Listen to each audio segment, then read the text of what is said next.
Hey there, future business owners, entrepreneurs, CPAs, and corner office dwellers. My name is Matt Douglas. I'm a CPA, a business owner, a community college instructor, but most importantly, my real passion is to help you not just survive your accounting class, but to thrive, to crush it, and set yourself up for future success. So the first chapter of most accounting books starts off with introducing words and phrases that you maybe have never heard before. Things like accounts receivable, accounts payable, fees earned, Susie Smith drawing. And you're supposed to take that information in some kind of problem and organize it into a spreadsheet that is correct.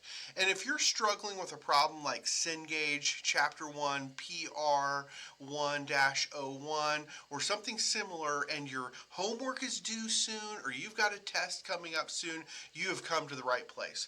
First, if you need to brush up on the accounting equation, I made a video about that, so go check it out.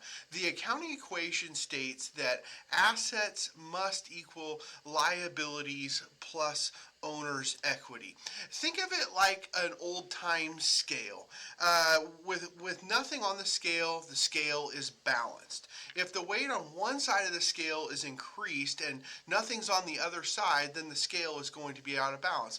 Likewise, if the scale is balanced with equal weights on each side and something's taken off that side, then it's going to be out of balance again. And if we add weight to one side of the accounting equation, we must add the same amount to the other side of the accounting equation, or if we reduce one side, we must add something else to that side to keep it in balance. And so let's dive into a problem that is similar to Cengage problem 1-1. And this is a really common one where you have this large spreadsheet and you have some information that you have to organize into it. It's easiest to break this down into three simple steps.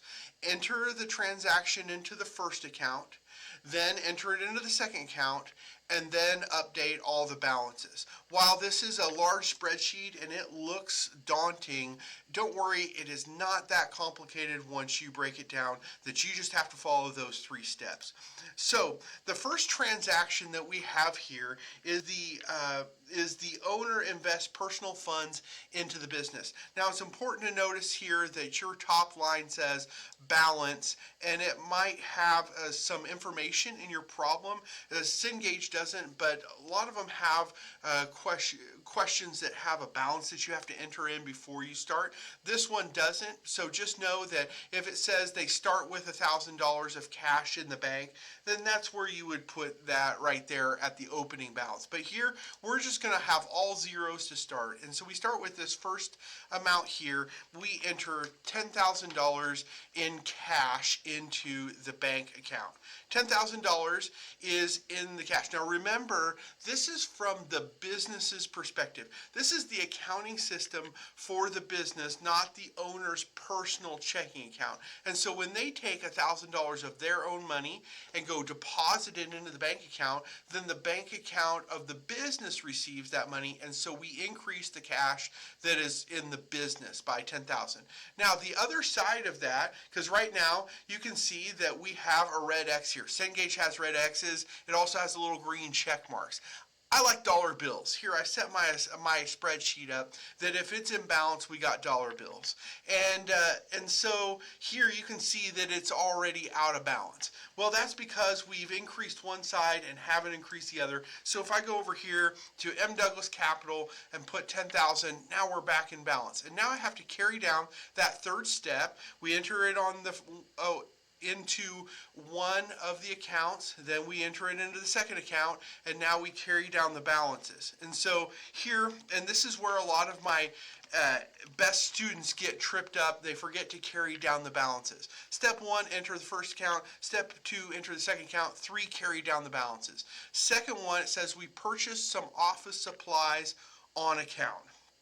Now, the next, that transaction just means that we bought supplies on some kind of credit with a promise to pay later. Now, businesses can run into problems fast if they don't pay their vendors. It's not like when you spot your friend pizza money and they say, "I'll Venmo you tomorrow."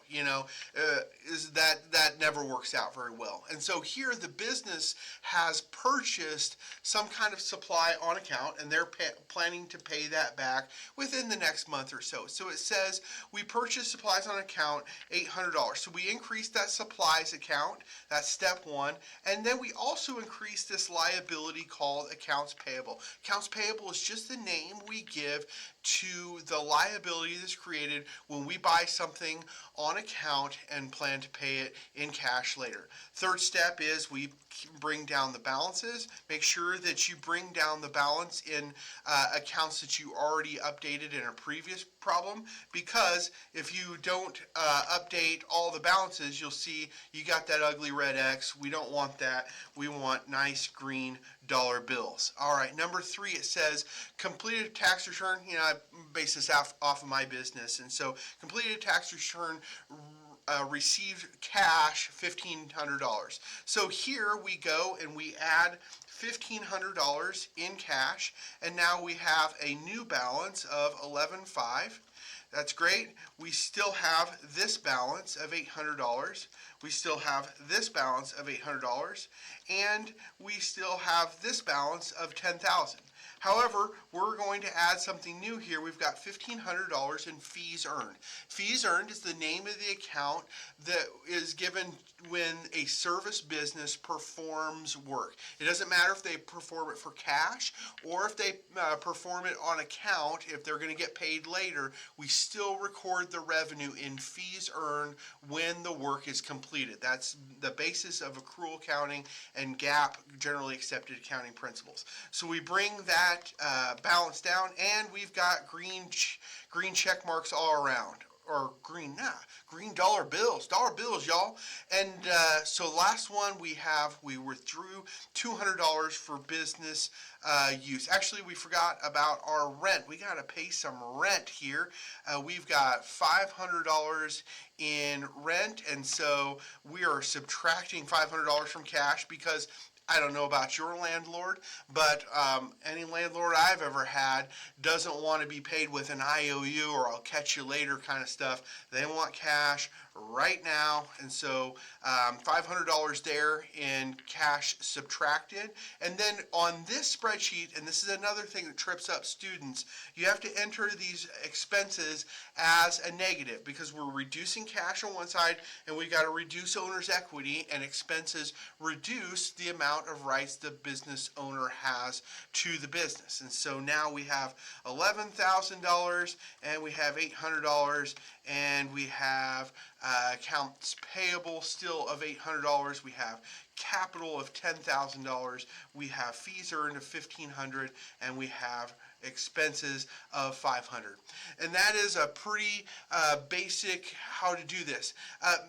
I'm going to leave one out there. If you know how you're going to deal with this number 5, the withdrew $200 for personal use, drop that in the comments. I'm going to be making lots of these videos. If there's a problem that you're struggling with and you're thinking, I don't know how I'm going to get this one figured out, it's for accounting 1, 2, 3, whatever, I'm happy. Drop it in the comments. I'll make you a video that goes through that. I'm here to help. I'm here to help you crush it in your accounting class.